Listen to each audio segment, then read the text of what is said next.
Good morning. When you hear the word childhood, what comes to mind? We all probably have some similar ideas of what childhood looks like. It looks like kids, first of all. It might look like playing outside. If you're like me and had a bicycle that you loved when you were 8, it probably looks like bikes. But have we ever stopped to wonder, what's the value of childhood?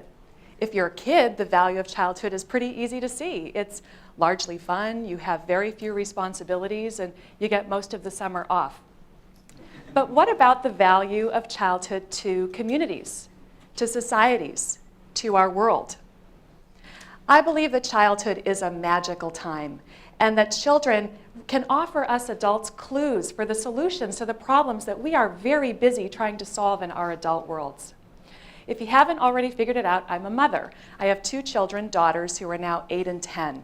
And giving myself permission to experience the world from their perspective, through their eyes, through their bodies, through their ears, has been so valuable for me as an entrepreneur. I'll give you an example. In August 2007, I was playing in the backyard with my daughter, Ariana, who was 6 at the time. This is a picture of her from that very day. And you can see she was completely engrossed in this rock. I mean, I couldn't tear her away for the life of me. And I asked her one question, what is with this rock? And she said, oh, Mom, it's magic. The rock is gray, but if I scratch it into the ground, it turns white. And as her mom, always looking for the teachable moment in life, said, that's not magic, that's science. And she said, oh yeah, this is science, and this is my science experiment. And the moment she said that, I realized she's right. That is science, and that is her science experiment. And if kids just realized that they are naturally scientists, it's how they do everything, if they could just see themselves in their own backyards, hypothesizing and experimenting without even realizing it, and if we, as the adults in their lives, could let them know that that natural thing that they do is the beginning of science, that maybe something new would be possible. So I ran into the house and I got my video camera and I said, just tell me your name, say this is my science experiment, and then just tell me what you're doing. And I'm watching her through the lens of my camera and I see a face that's just filled with wonder. And I'm hearing a voice that is so proud to express in her own words and her own unique way just what's going on. And I begin to imagine. I imagine what could be possible if all of these backyard moments around the world were somehow connected to each other. Could this be the beginning of really solving water? Could these little moments inspire future ecologists? Could these little backyard moments strung together across the world somehow empower a generation to do something that hasn't been done before? I just had to find out. I had to. So within 2 months, my team and I began developing TestTube.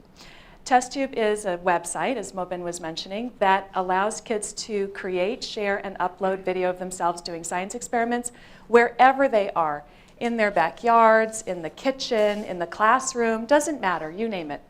We wanted to provide kids with a space where the only prerequisites to being a scientist were self-expression, wonder, and fun. And we wanted to let kids know that the entire world was their lab. We ended up getting video submissions from teachers and teenagers across the United States and viewers from almost 70 countries. And the videos were fantastic. I mean, some of them were just hilarious. Middle school girls making up songs about science, and high school boys running full speed into parked trailers and talking about momentum and velocity. Personal favorite. Kids putting off bottle rockets in their driveways. It was pure self-expression, no expectations from us, and the pure love of learning. So as we look back at what we developed with TestTube, we realized that what happened is we inspired a community to play in a subject area, science, that's not really known for play. And we took a lot of the cliches out of science education, that it's hard, that it's really academic, that it's serious, and we opened it up for a moment to be fun and to be playful. And the magic of it is this. See, play is the natural language of children. In fact, psychologists say that play is the work of children. And I agree. Not only do I agree, but I actually would take it a step further. I think, like all types of work, play is valuable. Through play, we learn to imagine, inspire, and implement. We learn to collaborate and mediate. We learn what our bodies and minds are capable of. We learn to fail. We learn to persist. We learn to innovate. And that's the value, the societal value of childhood. In childhood, we learn to play. Play gives us the tools and the foundation for innovation. Play in childhood leads to innovation in adulthood. Think about it.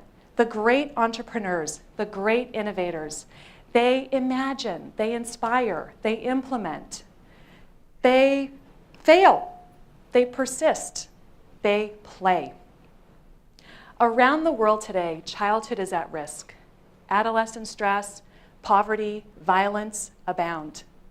And when childhood is at risk, our economic future is at risk. Not our economic security today, not our innovation today, but in the future. One of America's great promises is that we are known globally as the country of innovation. I say that part of the reason is that our economy today rests on the shoulders of people who were children 20 and 30 and 40 years ago. When we look at our kids today, when we look at our communities and society and the world today, are we providing childhoods that will lead to innovation 20 and 30 and 40 years from now? I have a promise for the world that I'd like to share with you. I've committed my life and my work to the fulfillment of it. And when you hear it, perhaps you'll find a way to include it in the work that you do. And it's this. By 2037, all children experience the world as a playground for self-expression, wonder, and fun. To me, that looks like kids who are educated in ways that inspire and engage them. It looks like kids who learn with joy and passion, dignity and respect. It looks like adults and teachers who are empowered to give kids the freedom to play. And it looks like communities that rise up to defend childhood against poverty and violence. I wonder what the fulfillment of my promise looks like to you. There's a lot of work to be done to make more space for play and childhood for our world's children. And it will take all of us. It will take policymakers, parents, teachers, the media, and you. Together, we can ensure that there is no childhood left behind. Together, we can create one world at play. Thank you.